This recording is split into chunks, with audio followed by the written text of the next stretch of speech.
speaking to the mic and have the light on. Yeah. And everyone in the room, please make sure you signed in. Okay, we're going to go ahead and get started.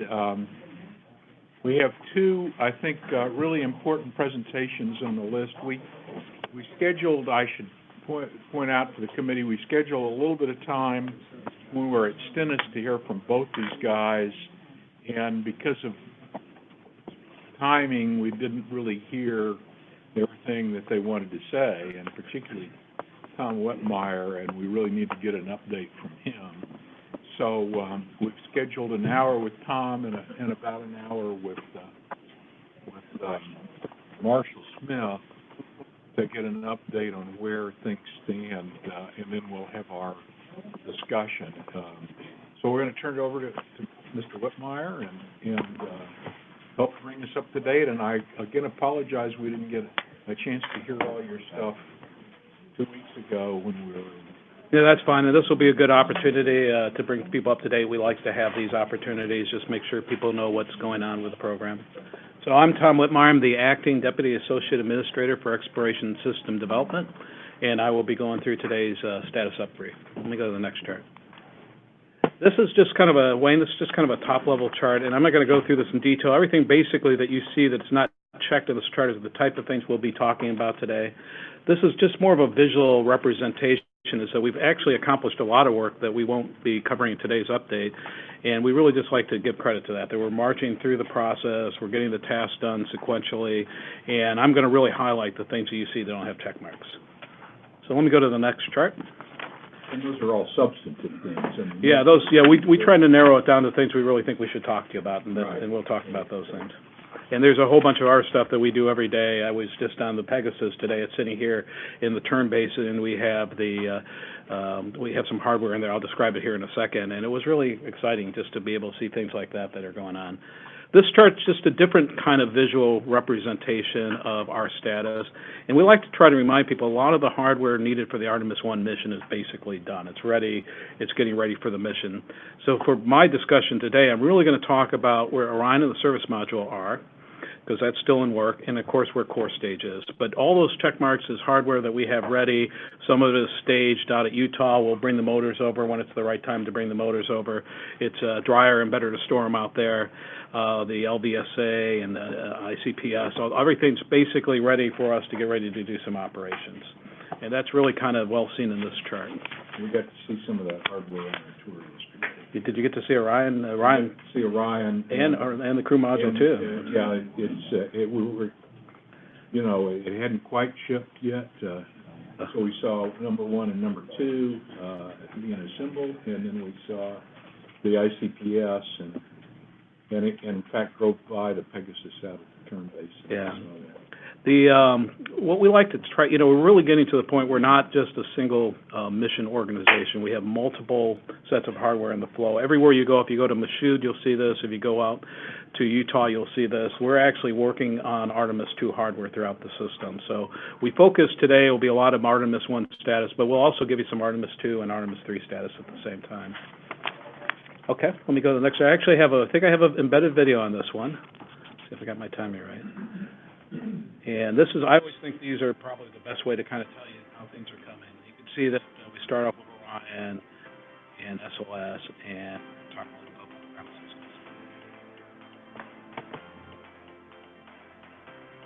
systems. And with Orion, you got to see it. This is what you saw here in the ONC. That's the Orion spacecraft. We're getting ready to finish processing it and then ship it to Plum Brook for testing, and I'll talk about that. Very impressive when you get to see it firsthand. It's a launch abort system. This is actually the AA2 test vehicle. And I know you got to see a video of the AA2 test. It's fantastic. I don't have the full video here today, but it's actually a very exciting test. It went exactly as planned. And we got a lot of really good data from that test, and I'll talk about that when we get to that part of the presentation. For those that are in Florida, I guess it was a stunning thing to watch firsthand. I heard it was very loud and very easy to see with your eyes, just offshore. Terrific separation, stable spacecraft. It's like you like to see. That was the most dynamic condition for a board. It performed very well. This is down in Michoud, and you guys got a chance to, some of you had an opportunity to see Michoud. These are actually, we have a hard time keeping the videos up with the real progress because this has actually happened about a month ago. So we're actually fully joined now and installing engines, and I'll talk about the engine installation process. So if you saw Pathfinder, it looks a lot like the length of Pathfinder. It's the rocket that will be flying. That's our liquid oxygen tank. That's the last of the structural test articles, so we brought that over to the Marshall Space Flight Center. We always like to highlight the commitment we have in testing large-scale structural test articles. It's an important part of our program. And it helps build databases that we use for mathematical model for structural testing for all large-scale test specimens. So it's a very good set of activities for us. Here at Exploration Ground System, they did an umbilical retract test here recently. Of course, if you're here in Florida, you get to see the ML that is sitting out at the pad right now. They're finishing up some verification and validation at the pad site. They're never going to let me drive the ML. I tried. You tried? You didn't get it in? I think we've all tried. I did. They let me sit in the seat when it wasn't going. Yeah. That's the deluge test. It's much better. We actually have some drone coverage of that. When you see it from the top down, you really see it's doing the sound suppression for you. Lightning, they actually repainted the lightning tower painting. I asked them why we had this picture in there, and that's why. They're big lightning mass, so it takes a while to paint them. Yeah, clear. We're exercising all the umbilicals, testing them. We've tested them at the LETF before we got out to the ML. We've tested them on the ML, so we have multi-sequence testing that we go through. And that is I think that's it. That's the last video. We have another one's coming up very soon. It'll be released here in about another week or so. And so a lot of what I will talk to you about is actually things we've accomplished since this last progress video. Okay, let me go ahead and start with the Orion spacecraft. In the bottom left-hand corner, that is what you saw. It's an Orion spacecraft, Artemis 1. It is connected with the service module. They've finished up most of the integrated functional checkouts. They're in the process of the final vehicle configuration. They're doing the final ordnance installs, things of that nature. And then they will do the heat shield installs and finish that up. And they probably were pretty close when you saw it. Our goal is mid-November. We will put this on the Guppy. We'll fly it to Mansfield, Ohio, and we'll begin the test program that I'm going to drive in a few minutes. In the middle picture there, that's our OHMS testing that's taking place out at Wise Sands. We test it's called PQM testing. It's basically testing of the propulsion system that the service module represents. This is really important testing. This particular test, and we had videos we've shown to other people. We won't have time today for this, but this 12-minute full-up firing represents an abort. So all the aux engines come on and the OHMS engine comes on. It's the maximum flow case for the service module, and so it's an important test for us. And of course, I'll talk a little bit more about AA2. We're very proud of that. It was a very good test, and it really confirmed a lot of data for the vehicle. Let me go to the next chart. There's the LAS. The LAS is essentially done. It will be completed here in November. It will actually be turned over in a DD-250, and it is fully configured and ready to support the mission.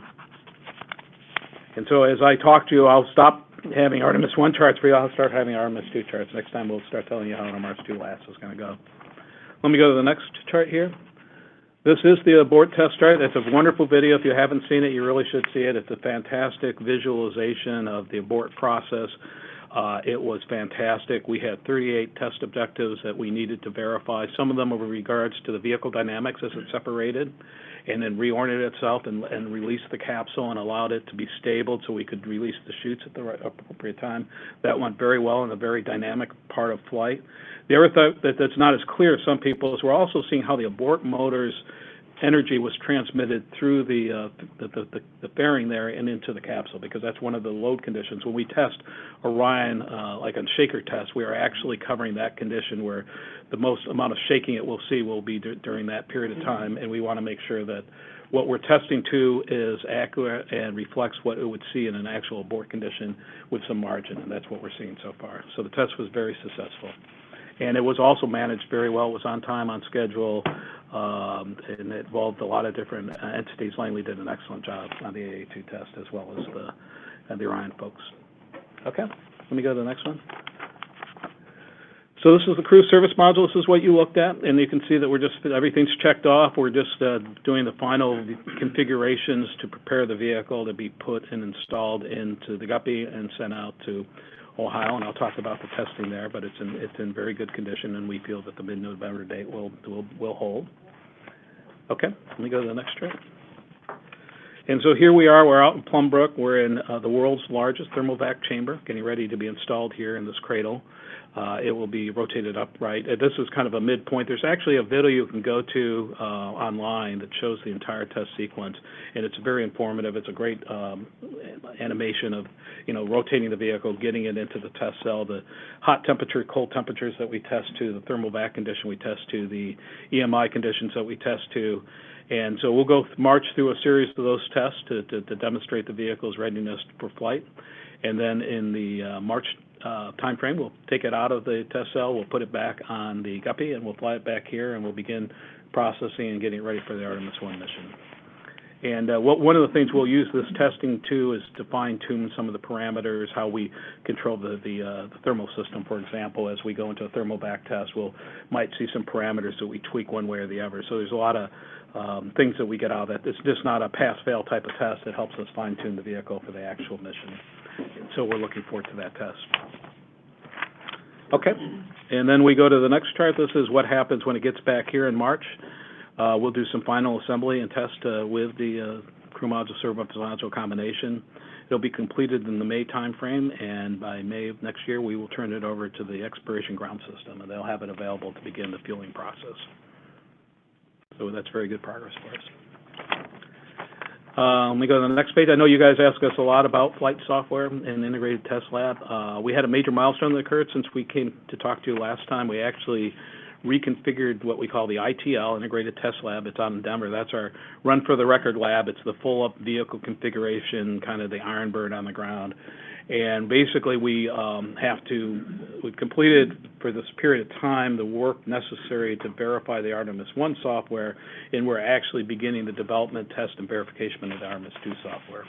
Later on, we'll turn the R2-D2 switch. That switches it back to its previous configuration, and we'll do some software patches coming out of thermal vac and things of that nature. We'll fine-tune some of the software, and then we'll go back and test that, and then we'll switch it back. But I think one of the things that we've talked to you about for a while is that all our programs kind of rely on that test lab capability to get through their test programs in each different individual location.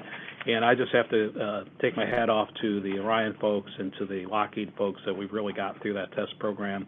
And our programs have actually been very cooperative in terms of opportunities to get in there and do their testing. And a lot of folks came in on weekends and over holidays, but we've actually held that test schedule, and our flight software is proceeding as needed, and it's all actually gone pretty well. Let me go to the next chart.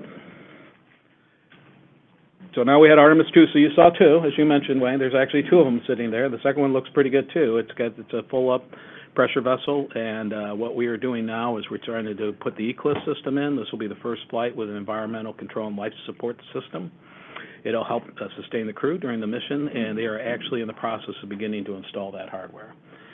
They will then do some avionics that are delivered in that time frame. They'll start the installation. We actually also have some avionics that come up Artemis 1 that we transfer over to Artemis 2, and then we'll pick that up later on after the Artemis 1 mission. And then we have functional checkouts, heat shield installation, and ready to mate in April of 2021. So this will be a common theme for you. What we're seeing is the second and third time flows of the hardware going much more efficiently and effectively. You learn a lot as you go through the first and second build, and really on the third build we have a lot of design improvements, manufacturing improvements, and just the time it's taking to produce the hardware is significantly better. Okay, let me go to the next chart. I heard a great discussion at MAP about how many welds had been eliminated in the structural, They're down to, say, 7 major welds on the crew module, which is phenomenal when you think about it. And it really, they've, crew module adapter, they went to a barrel section. They really haven't been afraid to take the lessons learned from the first couple of builds and build it back into the design. There's been a lot of flexibility. We've seen that across the board with all 3 programs, but Save not only time, but weight as well. yeah, and it was a significant reduction in weight. Okay, and so on, let me see. Let me go to the next chart.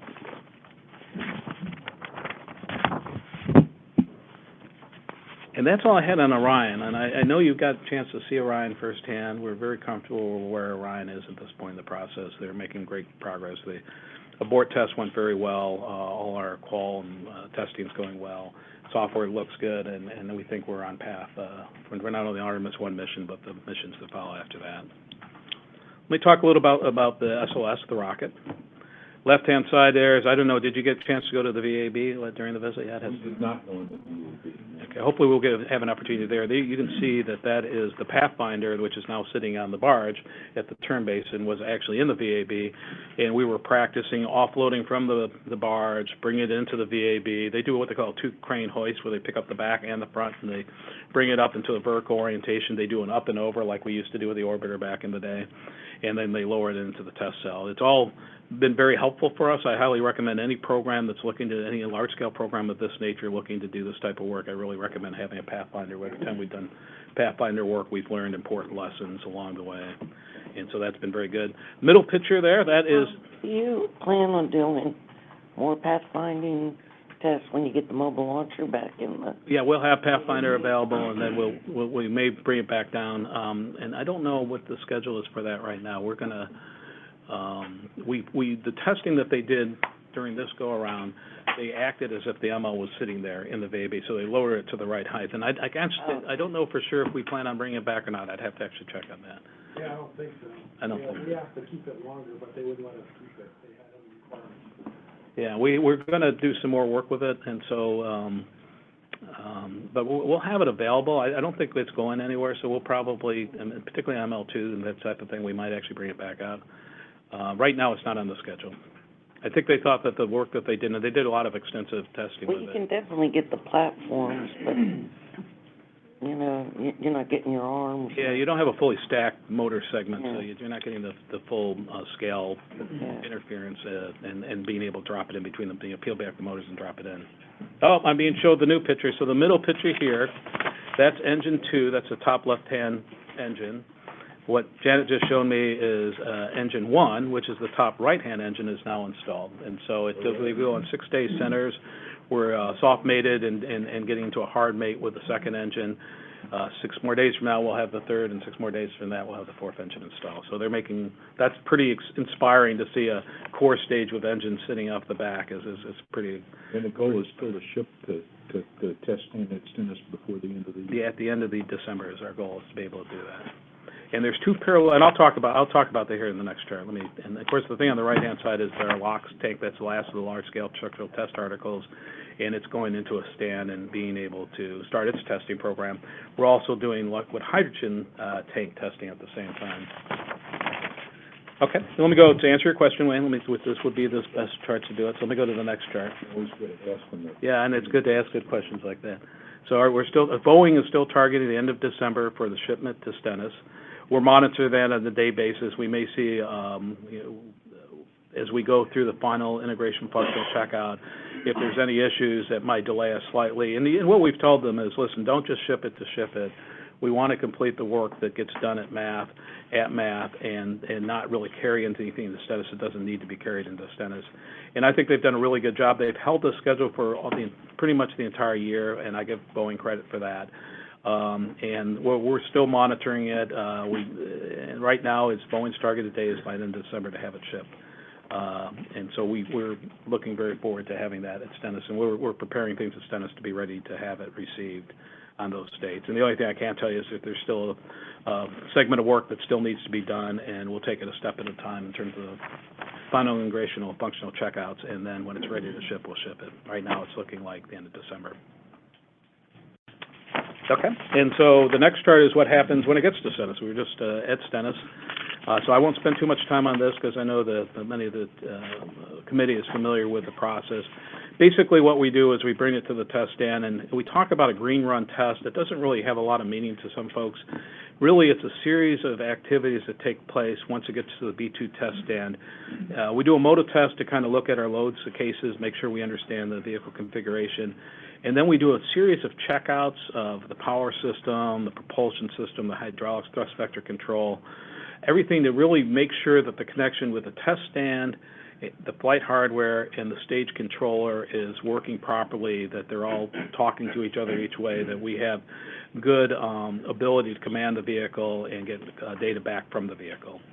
And so that takes a period of time, and then towards the summerish time frame, we begin the actual preparations to do a wet dress rehearsal. We fill it up, we drain it down, make sure we have good vehicle control in the loading operations. First time we've loaded this large core stage, and I spent a long time in the shuttle program. It's a much bigger core stage than we had during the shuttle program, and so we want to practice the loading operations and the detanking operations.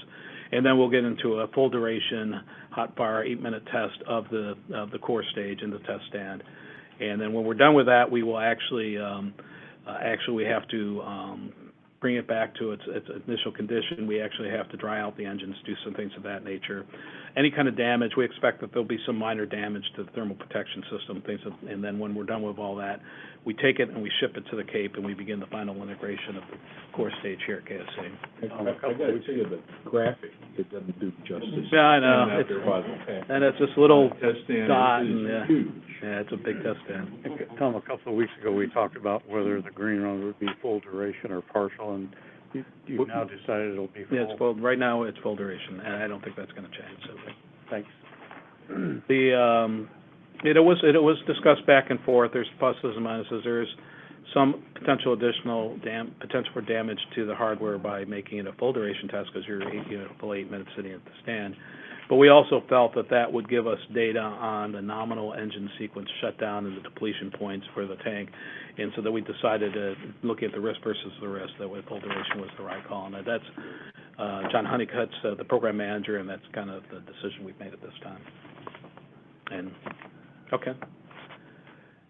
So let me go on to the boosters. Boosters are sitting out in Utah. They're ready to go. There's actually a better picture of this that shows them all lined up, and they have the individual areas where they're stored. We're just waiting. We probably don't like to ship them over the winter time frame, so when the right time comes to get ready to have them there, so when core stage is delivered, we can drop the core stage into a fully stacked set of boosters. We will do that, and we're just timing our schedule to meet that criteria. And we are actually fairly significantly done with the second set of Artemis hardware as well. Okay, let me get to the engines. The engines are the engines are being installed as we speak. We're 2 out of 4 at this point, and we'll get the next 2 in. The engines you see in the bottom, they're actually the backup engines, and those will be the Artemis 2 engines. And the little check marks, we're actually just finishing up our engine acceptance reviews. Then they'll be put into dry storage and wait for their opportunity to be installed into the next core stage, which we're building at MAP as we speak. Okay. Software, from the Marshall perspective, once again, you see a lot of check marks here. We've pretty much marched through the flight software releases, and we consider that to be complete at this point. There will be some adjustments, there always are, but for the most part, the flight software is completed. And the software integration test facility qualification is proceeding. We'll complete here in November. And so once again, we've taken this opportunity with the time that's available to get through all the software stuff. And there's actually a similar story I could probably share in terms of what some of the Wayne's working on, and we do cross-program work. Not only are we seeing this progress being made with the individual programs, and they're marching through what can sometimes be very difficult things like flight software, we're also seeing that this has put us in a position across programs to have things ready like launch commit criteria. Our ready-to-go flight rules are substantially complete at this time. We're not in a position where we feel there's going to be a wall of paperwork that shows up at the last minute. We are marching through that. We're incrementally reviewing that. It's timing it according to the progress of the hardware, but we've been actually very well coordinated on getting that done in a timely manner. So that's actually good for the enterprise. Go to Artemis 2. I'll have a better, next time we're with you, we'll have a more complete chart that has some additional dates on it. It's basically a spring of 22, the second core stage gets delivered, and once again, it is, if you've been to MAP recently, you'll see as much core stage 2 hardware as you'll see core stage 1 hardware. All the major tanks are there. We've started engine section, which is really the long lead for us, and we have some substantial data. Boeing's very good at doing, maintaining data, takt time data on their build sequence, and we are able to compare the build 1 to the build 2 to a very great degree, and we see that the production is much more efficient. The paperwork is much more consistent, and significantly fewer non-conformances, and that's really encouraging news. We think we'll continue to see those type of results with the third and the fourth build. I really wish they would release the pictures that they took of all of us down there in a few, because I'd like to show those to the advisory council, but, you know, they have a process that, yeah, they should be stuff that shouldn't be shown. Yeah, it should be through ITAR. I'll check with Shannon and see if we can get it. Check and see. It would be really nice for me to be able to show the advisory council. Here was the HEAL committee, and yeah, if you really wasn't there. Yeah, what we're talking about is you go down the map, they put you on a tram just like you're in Disney or something like that. And the very first thing they tell you when you get on the tram, we're going to show you some incredible hardware, and you can't take any pictures. And it's the hardest thing you'll ever do in life, because this hardware is much bigger than anything you can imagine. Even being for shuttle program people, it's pretty significantly large hardware. And all you want to do is take a picture, and we have to get this stuff cleared by ITAR. So we'll get you that picture now. Good. Okay, and so the Artemis... You can even pixelate the part you don't want us to see. Yeah, no, we'll pixelate the team members, but we'll get the hardware in there for you. Yeah, it's a really hard thing. I'm the acting DA. I can take a picture. No, you can't take a picture. I mean, I get the whole thing, so it's like... You got your camera out. I got my camera out. I thought the guard was going to take notes. Yeah, they're pretty rigorous about that, but it's incredible. It really is. It's heartwarming, having been there for shuttle program production when we were producing 5 tanks a year, getting back down to MAF and seeing this level of production at the MAF facility is really incredible, and they're really humming. Yeah, from my personal standpoint, you know, the shuttle external tank wasn't as big as the hydrogen tank alone, not just the core station. Yeah. I figured the shuttle external tank was. Yeah, if you saw Pathfinder and Pegasus, it's just like, wow. It's absolutely stunning to see it. And I'm with you. I've seen large scale of hardware for most of my career, and this is bigger than anything I've ever seen. So. Did they have to lengthen Pegasus to do that? I'm sorry, what'd you say? Did they have to lengthen? Yeah, they cut it in half, and they actually lengthened it to get it to make it long enough. And then we were asking about the time we lost the external tank in 1994. That was a good story, too. But, okay. So, exploration, let me keep going here. I don't want to get you off schedule. This exploration ground systems, once again, I wish I could spend all day giving movies, because all this stuff is more visually interesting and easier to understand and actually fairly dramatic. And we have a lot of this stuff online, but you know, we're doing testing. We're doing everything we can do to prepare for the eventual integration of the hardware here at KSC. And they're actually very good at this. They're very well trained doing it. We've got a lot of shuttle program expertise helping us out. So here in the left-hand side, they're practicing. Those are not the real motor segments. Those are practice segments. They're in there. The middle is the water deluge. It's a highly timed event. We want the water to get there just at the right time, so we have a full deluge if we light off the motors and the engines, but you want to wait till you get the engines up, because you want to start a deluge, and if you don't need the deluge. And so it's a very, we've done multiple, if you were here, you'd see it, we've done multiple deluge tests. And there is Pathfinder on the right-hand side.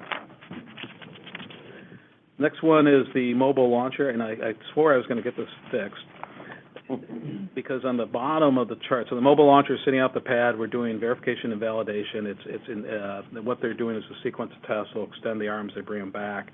We're doing pneumatics, we're doing cryos, we're doing command sequences, things of that nature. They'll be done here at the end of the year, and we'll bring it back to the VAB. So you'll know when they're done when you see it head its way back to the VAB. We're looking at the late November time frame at this point.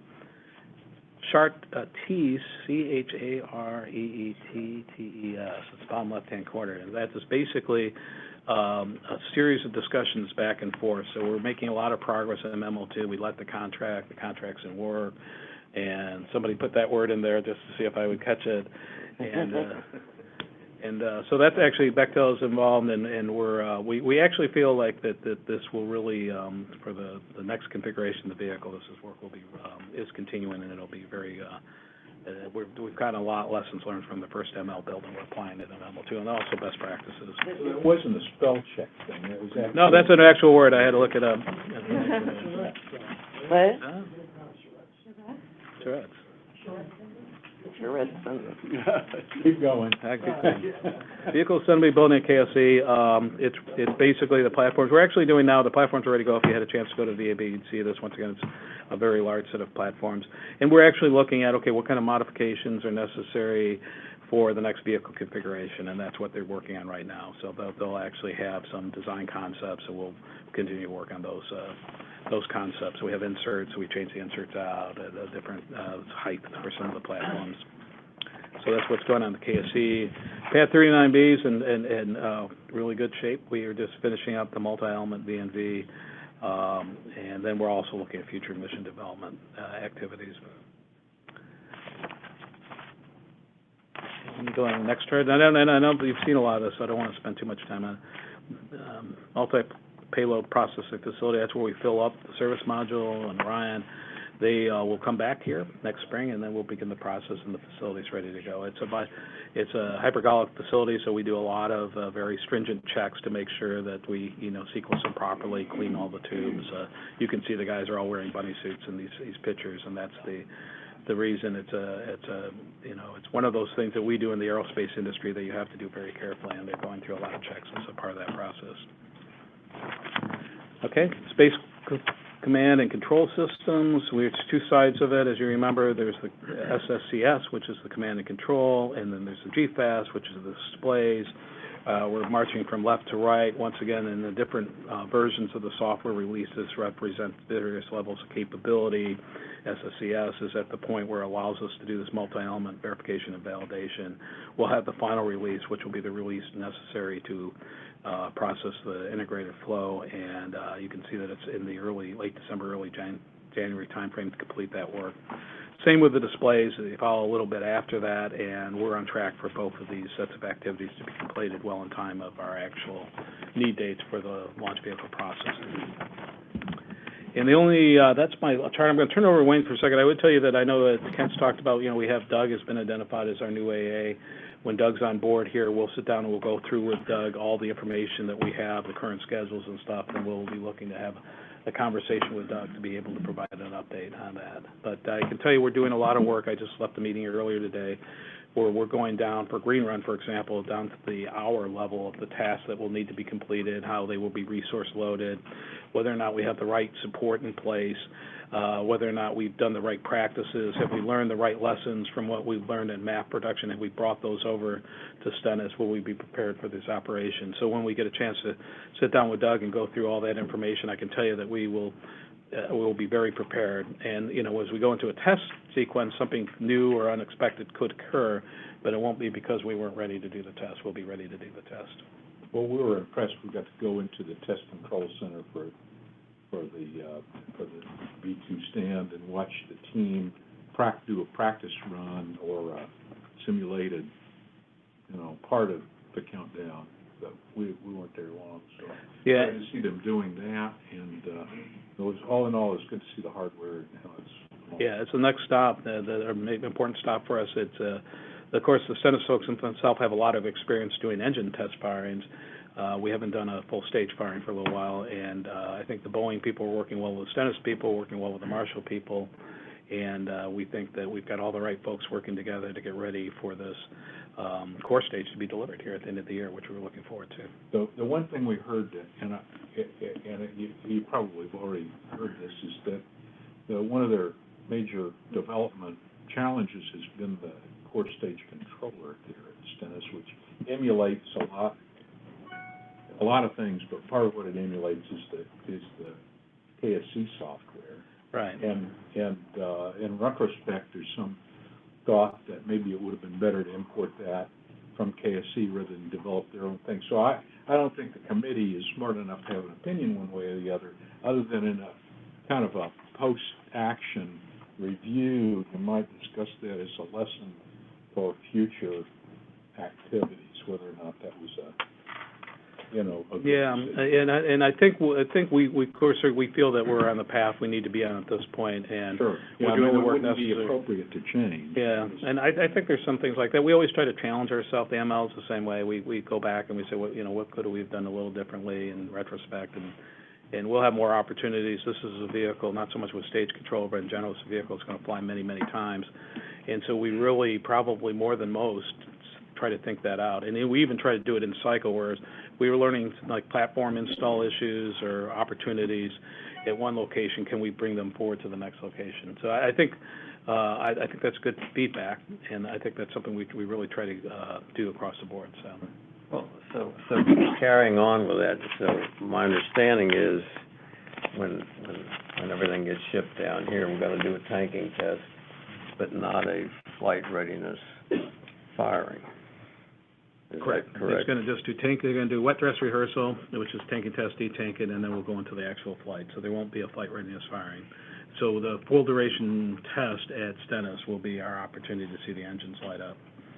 But we will, but to Bob, your point, so what for example, we have test control, TCC's test control criteria, and we have LCCs here, and so we will be validating some of the TCCs, and they match one for one to the degree that it makes sense. There are differences between KSC and the test stand that we account for. And so we're hoping that not only will we get this experience firing up the engines and doing a full duration mission at the test stand at Stennis, but we'll be checking out, we'll have KSC people involved, verifying criteria that we have for loading conditions, verifying the cuts we have, and then we'll carry those over here and make sure that if there's any adjustments or corrections, we pick them up at this end as well. Yeah. And particularly the differences between the test facility and the equipment we have on the the mobile launch platform and that thing, fire detectors and all this stuff. The first time you really see them for real is when you light up the engines. Yeah, the HAS-gas monitors, for example, have the same criteria. We're using the same detectors. And so we actually made some conscientious decisions to have similarity between the two sites. So HAS-gas's a big one because that's actually one that requires a certain amount of analysis and understanding to verify that you have the right values and criterias. And it's something, obviously it can affect your launch operations. Sure.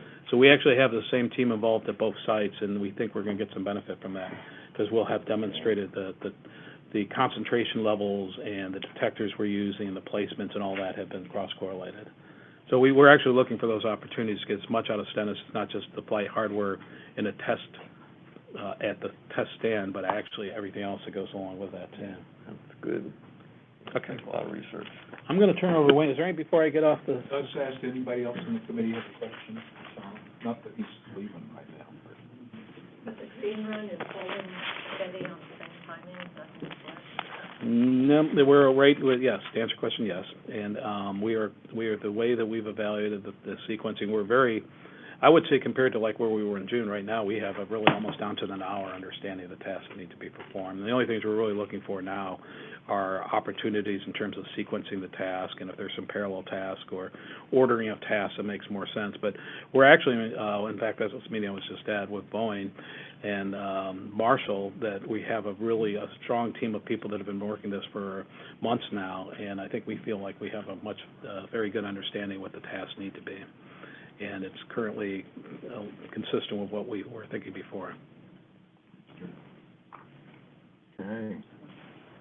We talked a lot about integration, I think, the other day, so here's Wayne going to tell us. Yeah, here's our integration guy. We got lots of people doing integration. All right, well, good afternoon, and I will talk to you about where we're at with integration standpoint for ESD. If we can go to the next chart, talk about some of our accomplishments over this last quarter. And I always feel bad that I don't have the pretty pictures.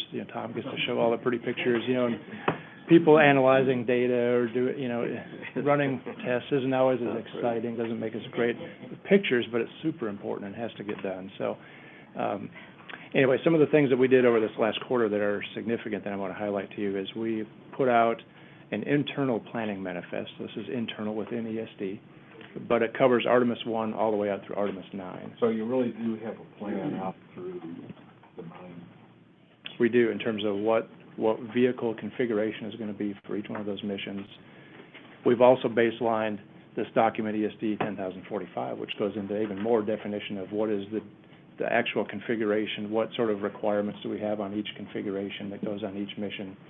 So we really locked that down, and now as we go through this next budget cycle, we can align architecture, configuration, manifest, and budget together, we'll have a great plan overall. So I think that's a significant accomplishment. What does the planning manifest consist of? What is that? If you remember back in Shuttle, we had a guy named John Coggeshall, and he used to put together a manifest that said, you know, this STS such and such is going on Endeavor, and this one's going on Atlantis, and he showed it out, laid out in terms of what vehicle, what was the payload, when it was going to fly, all that kind of thing. So that's essentially what we've done. Of course, we don't have as many flights as Shuttle did, but it essentially shows you here's what the configuration of Artemis 1 is, here's what flies on it, Artemis 2, and subsequent. But what I'm hearing is not in there is what's the content of the mission objectives. I mean, We have mission objectives to the extent that we know them. For example, we're flying to NRHO, right? We're delivering a TBD lunar cargo, right? So we've made some assumptions as to what we will be flying. We, of course, don't know until we work with Marshall and his team and the rest of the agency to figure out what is our overall approach. Right. I think everybody's kind of interested, you know, what are we going to do, and where are we going to land, and what kinds of things are we going to put on the surface, and that's not... You won't find that at this point, because we don't have those plans. You know, we're still working with Marshall may have a HLS plan, folks. but he hasn't told you yet. We want to get to, what we want to get to is, you know, a true HEO level plan that would be exactly what you're asking for and looking for, and that would be something that we'd really like to have. We're just not there yet with going through the procurement activities for HLS. The next thing that we did is this integrated system and mission certification dry run. I actually have a chart about that I'm going to talk, but this is planning and getting ready for FRR. So we'll talk that a little bit more detail in a couple charts. We held a sync point, we called it sync point number 1 for Artemis 2. And this is essentially at an integration level, sort of like a PDR, somewhat past PDR, because some things are already built and farther along than that. But what we want to do is sync up the enterprise and say, hey, are we on track to go execute Artemis 2? Have we done the right analysis? Do we have the right loads and environments defined? What are the deltas that we know from a certification and testing standpoint? Do we have that all understood? So we did that back in September. It was very successful. We'll do another one about a year from now, or actually probably next September or so. And that will essentially be a CDR equivalent for Artemis 2 at the enterprise level.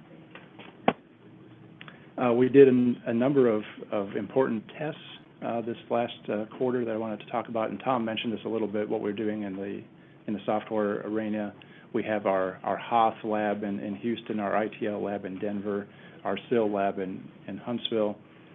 We completed the run for record number 1 test in the Hoth and run for record number 2 in the ITL over this last quarter. You know, these tests are going quite well. They're not without problems. That's why we do the tests, right? That we did ITL run for record number 1 back the previous quarter. That met 55 of its 64 planned objectives. The run for record number 2 in the ITL, we completed all of the planned test objectives, and we're able to go all the way down to T0 in the ITL. And that test includes emulators of SLS and KSC, so we can run our full integrated software all the way down to T0. The Hoth run for record number 1 was focused on some of our avionics testing on Orion.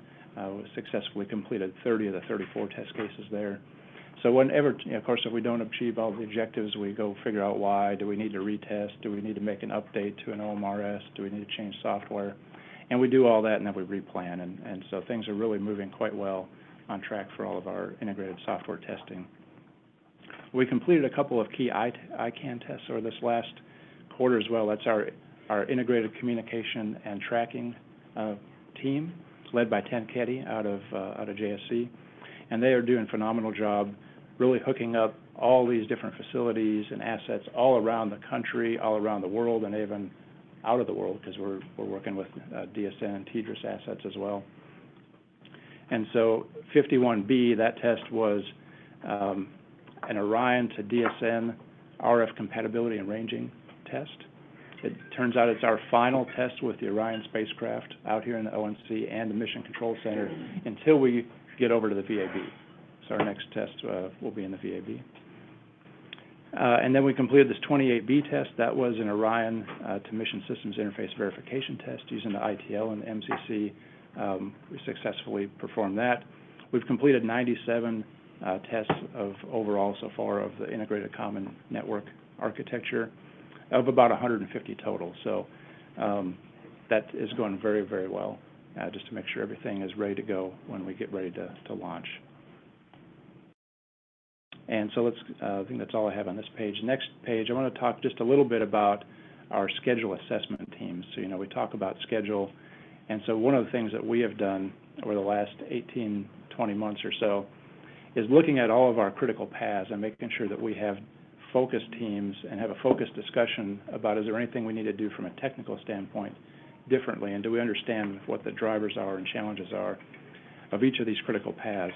And so the first three you're probably familiar with because those are the enterprise critical paths, right? Going through core stage, AINT, getting into green run, and then getting out into the hardware flow over here at the Cape.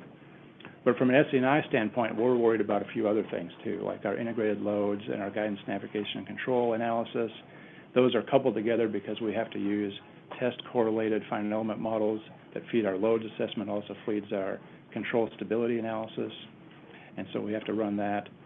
Trajectories is a key for all of our integrated products, so we watch those very carefully, as well as software, and then V&V. And so from a V&V perspective, we look to make sure that we don't have a mountain of paperwork at the end, but also to make sure that we're doing the right tests and getting everything done. So we meet every 2 weeks with each one of these teams to make sure they're on track. And if they're not, then we make adjustments accordingly. So the next page, I'll talk a little bit about our issue resolution teams. So the schedule assessment teams, they're pretty long-lived. As long as these critical paths exist, we keep having these discussions. Issue resolution teams are more like tiger teams that we try to stand up and hopefully solve the problem and disband relatively quickly. We have one new one this quarter that I'll talk to you about. It's regarding range safety, and it is a result of several component qualification failures that we've had on the SLS core stage, and so we decided we needed to take a tiger team approach to make sure we're not missing something. There's a coupling between some of those component failures. We want to make sure we have a good system at the end. Kendall Junin out of Marshall Space Flight Center is leading that team for us, doing an excellent job bringing that to bear. Pad access and ConOps is just looking at, is there something that we need to do differently to improve our operability? We want to achieve high launch availability. And so is there some extra things that we need to do either in design of the vehicle or the ground systems to achieve that? That team is working through that right now. You saw the videos of IOPSS, water flow tests. This was an effort that worked out very well between the programs in a very short period of time. We had to run a number of tests. The first test, we have 6 key ICD parameters that we had to meet in this water flow testing, and we failed all 6 of them during the first test. And so we had to go through resizing of orifices, and some of these orifices are in lines that are like this big and have to be cut out and welded back in. And then we had to look at valve timing to make sure we're pushing the right amount of water in the right places. In the end, we were able to meet 5 of the 6 requirements, and the last one is very, very close. And we think it's close enough. We think we're going to write a waiver to it, and it's going to be fine. And that is regarding our liftoff acoustics and the Rainbird water flow. We're within a % over a very short period of time of meeting that requirement. So we think it's going to be okay. We'll do the final assessments as waiver rationale. The IT security is really focused on, are we making sure we have those requirements applied consistently across not only our software, but across ground support equipment, and making sure that we don't introduce any vulnerabilities into the system. We have 2 related to Block 1B, focused on acoustics, and one focused on loads. These are both impacts that the Block 1 vehicle can have on Orion. And since Orion is essentially done and we're trying to build the print, we want to make sure that we can pound these flat and don't cause a problem for future Orion missions. But you got the whole environment suite. I mean, it's not just acoustics and loads, it's shock and we look thermal and absolutely. And we've run all of those. The 2 that we ran into problems when we did our first pass through of looking at the Block 1B loads and environments, and we looked at all of them. and we looked at where we stood with Orion, and we had some loads poke outs in a number of areas and acoustics poke outs. The acoustics one is actually pretty easy to explain. If you look at the OML, we have this thing called the Universal Stage Adapter, which sits underneath Orion, and it looks a lot different than the Block 1 vehicle. And so that is that cone creates a shock going through transonic, which sits right there and actually pushes the shock forward onto Orion. And so it's creating some acoustics issue. And so we're looking at refined wind tunnel data. Can we drive those levels lower? Worst case, we'll have to change the OML, or we'll have to do a hardware requal on Orion, and both of those are equally painful. So we want to make sure we get to a good solution there. Hopefully, sharpening the analysis will get us out. At some point, it really is rocket science, right? Yes. That one is, and it's been a lot of wind tunnel data and scrubbing the wind tunnel data to go look at that one. And then imagery was just related to making sure we had the right camera systems set up here at the pad and on the vehicles, and that we also include how we're going to manage imagery during the mission, making sure everything's ready to go on that. So that one's actually ready to close. Steve Botter has been leading that one for us. Some of you may know Steve. He's outstanding guy. That was a huge thing, you know, at the final stages for shuttles. Absolutely. The whole team, and it's a big deal to get it done right, analyzed in a timely manner, and the results out to folks. So. Right. And of course, Steve lived through a lot of that, so right. He's bringing that expertise to bear here, making sure we do the right thing. Okay, my next chart, I want to talk a little bit about what we did in this thing called ISMC dry run. So we made up a fancy term, Integrated System and Mission Certification Review.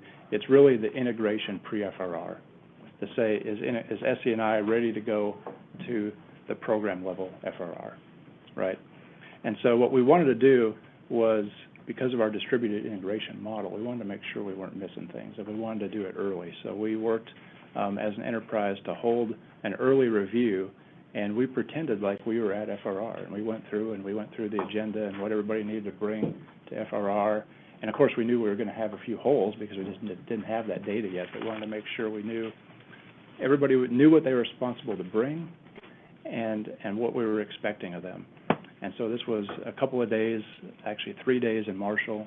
We got together, we went through, and we did this, and it was very successful.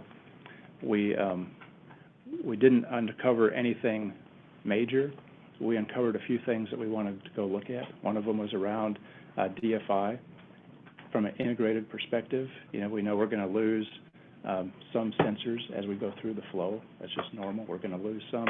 And so we want to make sure we understand how that affects our overall FTO standpoint. And so it wasn't clear who was responsible for that, so now we have made someone at Marshall Space Flight Center responsible for that, and they'll go work that. We had a few things with regard to hazard analysis and making sure that all of our technical disciplines were properly engaged in the review and approval of those hazard analysis, so we're going to go clean that up. And then we also talked about nonconformances and making sure that we had a mechanism to, again, engage the proper technical disciplines and evaluation of all nonconformances, which could have an integrated system impact. And so these are not big things, especially because we found them now. We can put teams in place and processes in place, and we'll be ready to go when we come to day of launch. We're going to do this again, going about every quarter from now on until we get to the real one. And we think it's been a very valuable process. We've learned a lot from it, and it really helps bring the team together and get them in the right frame of mind about saying, we're going to go fly this rocket. Wayne, on the nonconformances, do we end up with a system that everyone's feeding into the 3 programs, or is it each individual? There are some differences. In fact, when I leave here, I'm going back over to the LCC, and we are doing another thing I should have actually talked about. We're doing this thing called the Day in the Life meeting. And what we're doing is we're going through a number of different potential scenarios that we could encounter during the hardware processing flow. And we've developed a nonconformance process with a big flow diagram, and we're walking through each one of those legs for these different scenarios to make sure, do we understand who's doing what, who has to sign for what system are they using. And so we've uncovered that there are some differences in some of the unique elements they are using different systems, and so we're gonna look into that, we're gonna investigate that. We are using, the TOSC tool called Solumina Okay. as our authoritative source. That's where we do all of our WADs, all our nonconformances, all the signatures are done in that system. Mhm. There's an automatic push of that up to our CP PRACA system, Mhm. which we'll be able to manage across the entire enterprise. We don't have all of the element data into the CP PRACA yet, and so we're gonna have to talk about how do we. That was gonna be, okay. But that's been a very useful exercise. We've gotten a lot out of that. And we've talked about, in this day in the life process too, we've also talked about how we're gonna run, through our daily engineering board and our daily program board, that we're gonna make decisions and move forward. Have you started a daily? We have not started that yet. No? We've had a couple of topics that would have been noon board topics, and we've done those through the JICB. So we've held a special joint integration control board, which I sit on with the other SNI leads, and we've worked through, we've had like one OMRS waiver, we've had, a couple of other things, a couple of chits that have come through that would be classic noon board or daily board kind of things. So far, we've only had about 4 or 5 of those. We expect it's gonna pick up a lot over this next quarter, and we expect to stand up, the actual noon board here probably within the next quarter. So who would chair it? We're still working through that. You know, it's gonna be we're gonna look a little bit to our new leadership, how they want to do. We have had a number of discussions about who would chair that. Yeah, we're gonna have Wayne work with Jeremy, and we'll come up with the right solution between the two of them. And there may be some, we won't need to wait for leadership for that, that's how we're gonna do it. So there's probably some nuances to that, that's what they're figuring out. Not all the board Do you chairs. want to speak? You're allowed to keep on now. Well, I think what Tom said is that he's asked myself and Jeremy Parsons to work out how we're gonna run the daily board, and so we're putting those processes in place. And going through this day in the life exercise, as part of that, we held another one of those back in June and actually developed the charter for the daily board, and so now we'll put it into practice, start executing it. Well, you're gonna have to bring the Orion guys into this too. Oh, absolutely. They are part of it, and involved in every step.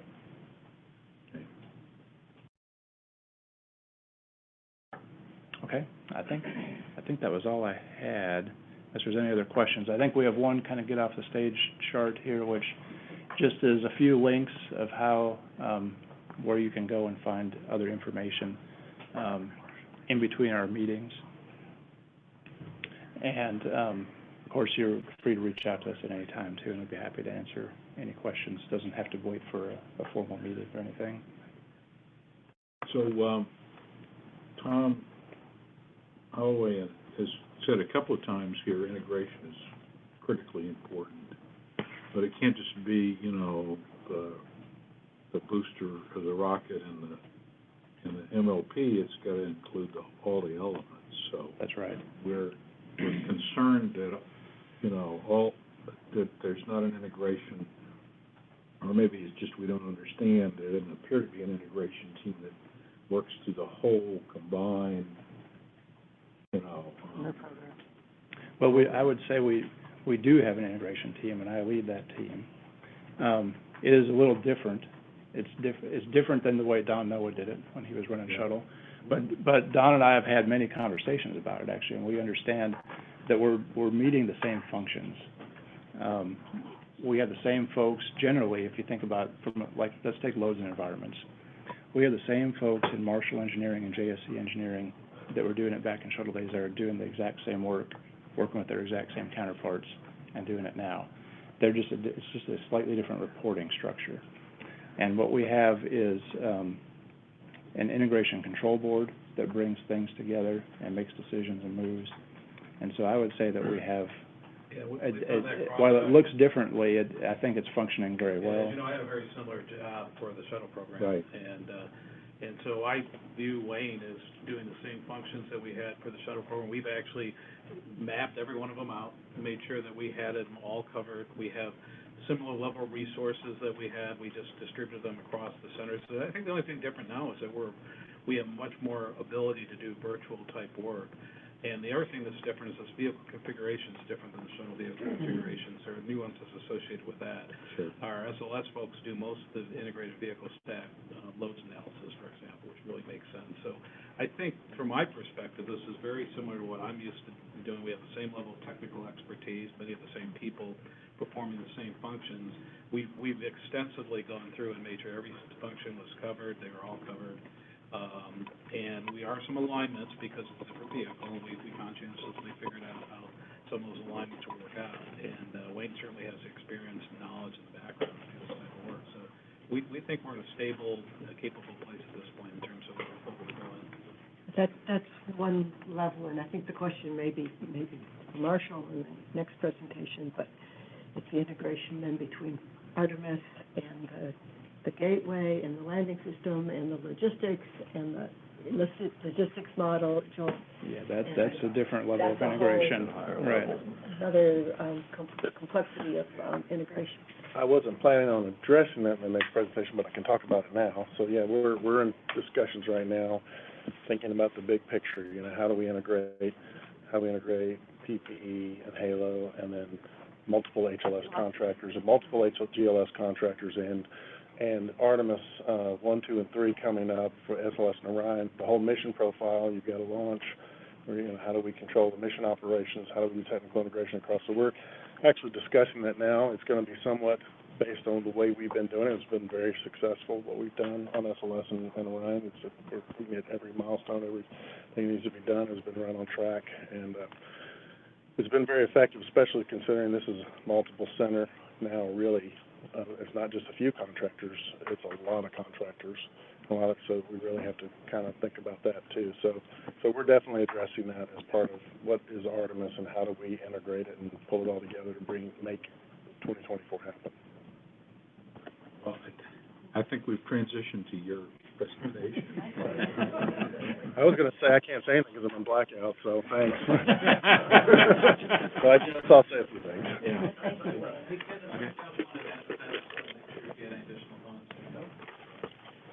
We're at least it's a good question, the additive question of integrating with Marshall. With the benefit, of course, we have Marshall used to do Wayne's job, so there's probably anybody in the agency that understands how we're operating as Marshall. And we work very closely together, and we think we have a great working relationship across these different elements, so it's actually a very good partnership. Yeah, I look at Wayne's issues and I go, I know those issues. So, yeah. Okay. Thanks, Wayne. All right, thank you. All right, we'll switch up to